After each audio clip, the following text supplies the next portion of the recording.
మనం కాకతీయుల పార్ట్ 2 చూద్దాం. ఇక్కడ కాకతీయుల గురించి ఇంపార్టెంట్ ఇది కూడా చాలా చాలా ఇంపార్టెంట్. ఇక్కడ చూసుకుంటే వీరి యొక్క కాలం చూసుకుంటే క్రీస్తు శకం 10వ శతాబ్దం నుండి క్రీస్తు శకం 13వ శతాబ్దం వరకు వీళ్ళు దక్కన్లో తెలుగు ప్రాంతాల్లో రూల్ చేసిందంట, పరిపాలించిందంట. అయితే వీళ్ళు కాకతీయులు రెండుగా డివైడ్ చేసుకుంటాం. తొలి కాకతీయులు అలాగే మలి కాకతీయులు అనేసి, గొప్ప కాకతీయులు అనేసి మనం చూసుకుంటాం. అయితే వీళ్ళు తొలి కాకతీయులు ఎప్పటి నుంచి ఎక్కడి వరకు రూల్ చేసిందంటే క్రీస్తు శకం 995 to 1163 వరకు వీళ్ళు రూల్ చేసిందంట. గొప్ప కాకతీయులు క్రీస్తు శకం 1163 నుండి 1323 వరకు వీళ్ళు రూల్ చేశారంట. అయితే వీళ్ళు రాష్ట్రకూటలకి అలాగే కళ్యాణ్ చాళుక్యులకి సామంతులుగా ఉండే ఈ తొలి కాకతీయులు, వీళ్ళేమో స్వాతంత్ర రాజులుగా ఉండేనంట. అయితే ఈ తొలి కాకతీయుల యొక్క చిహ్నం చూసుకుంటే గరుడ, ఇక గొప్ప కాకతీయుల యొక్క చిహ్నం చూసుకుంటే వరహం. వీరి యొక్క మతం చూసుకుంటే జైనం, మరి వీరి యొక్క మతం చూసుకుంటే శైవం. అయితే వీళ్ళ యొక్క రాజధాని కొరివి నుంచి హన్మకొండకు చేంజ్ చేసిన తొలి కాకతీయులు, అలాగే గొప్ప కాకతీయులు హన్మకొండ నుంచి ఓరుగలకు చేంజ్ చేసిందంట. అయితే వీళ్ళ యొక్క పాలకులు చూసుకుంటే బేతరాజు 1, ప్రోలరాజు 1, బేతరాజు 2, దుర్గరాజు అలాగే ప్రోలరాజు 2. ఇక్కడ చూడండి, బేతరాజు 1 యొక్క కొడుకు ఎవరంటే ప్రోలరాజు 1, ప్రోలరాజు యొక్క కొడుకు ఎవరంటే బేతరాజు 2. అయితే బేతరాజుకి 2 కొడుకులు ఉండే, ఎవరు? దుర్గరాజు అలాగే ప్రోలరాజు 2. వీళ్ళ నెక్స్ట్ పాలకులు అన్నమాట. నెక్స్ట్ ఎవరు? దుర్గరాజు నెక్స్ట్ తర్వాత ఎవరు? ప్రోలరాజు. వీళ్ళిద్దరు ఏంది? బ్రదర్స్ అన్నమాట. వీళ్ళిద్దరు ఎవరి యొక్క వీళ్ళిద్దరు తండ్రి ఎవరు? బేతరాజు 2 అన్నమాట. అలా చూసుకోండి. అయితే ఇక్కడ చూసుకుంటే గొప్ప కాకతీయుల పాలకులు ఎవరెవరంటే రుద్రదేవుడు, మహాదేవుడు, గణపతి దేవుడు, రుద్రమదేవి, ప్రతాపరుద్ర 2 అని గుర్తుపెట్టుకోండి. కాకతీయుల గురించి హిస్టరీ చూసుకుంటే మనము ఇక్కడ గుమ్మడి అంటే కాకతీయని గుర్తుపెట్టుకోండి.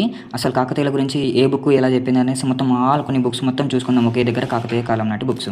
అయితే ఇక్కడ చూసుకుంటే ఫస్ట్ వన్ క్రీడాభిరామం. ఇది తెలుగులో ఉండే. ఇతను ఎవరు రచించానంటే వినుకొండ వల్లభాచార్యుడు రచించాడు. అయితే ఈ బుక్లో కాకతీయ దేవత అంటే దుర్గమ్మని పూజించడం వలన వీళ్ళకు కాకతీయులు అని పేరు వచ్చిందనేసి ఈ బుక్లో పేర్కొన్నారు. అయితే ఈ గ్రంథం ప్రేమాభినాటకం సంస్కృతం నుండి దీని అనువాదం తెలుగులో జరిగింది. ఆ అనువాదం ఏంది? క్రీడాభిరామం. దీన్ని రాసింది ఎవరు? వినుకొండ వల్లభాచార్యుడు అనేసి గుర్తుపెట్టుకోండి. నోట్, ఈ తెలుగులో రచించబడిన తొలి నాటకం ఇదేనంట. అయితే ప్రేమాభినాటకం అని చెప్పిన సంస్కృతం దీన్ని రచించింది ఎవరంటే త్రిపురాంతకుడు. ఇతను ఇంకొక బుక్ ఏదంటే మదన విజయం అని గుర్తుపెట్టుకోండి. అంటే త్రిపురాంతకుడు మదన విజయం అలాగే ప్రేమాభినాటకం అనేసి రచించాడు అనేసి గుర్తుపెట్టుకోండి. అయితే నెక్స్ట్ సెకండ్ బుక్ చూసుకుంటే ప్రతాపరుద్ర యశోభూషణం. ఇది సంస్కృత లాంగ్వేజ్లో ఉండే. ఇది రచించింది విద్యానాథుడు. అలాగే ఇతను ఎవరి ఆస్థాన కవి అంటే ప్రతాపరుద్రుడి యొక్క ఆస్థాన కవి అనేసి గుర్తుపెట్టుకోండి. ఈ గ్రంథంలో కాకతీయుల యొక్క అనే దేవతని అంటే కాకతీయ దేవతని పూజించడం వల్ల వారికి పేరు వచ్చిందనేసి ఈ గ్రంథంలో పేర్కొన్నారంట. ఈ గ్రంథం కేంద్ర ప్రభుత్వం అలాగే సైనిక వ్యవస్థ గురించి తెలియజేస్తుంది. ఈ గ్రంథం ప్రతాపరుద్ర యశోభూషణం. థర్డ్ గ్రంథం మూడో చూసుకుంటే ప్రతాపరుద్ర చరితం. ఇది ఎవరు రాసిందంటే ఏకమ్రనాథుడు రాసిందంట. అయితే దేంట్లో చూసుకుంటే గణపతి దేవుడికి సోమాలదేవికి పెళ్ళైన సంఘటన ఏదైతే ఉందో అది మొత్తం ప్రస్తావించబడిందంట.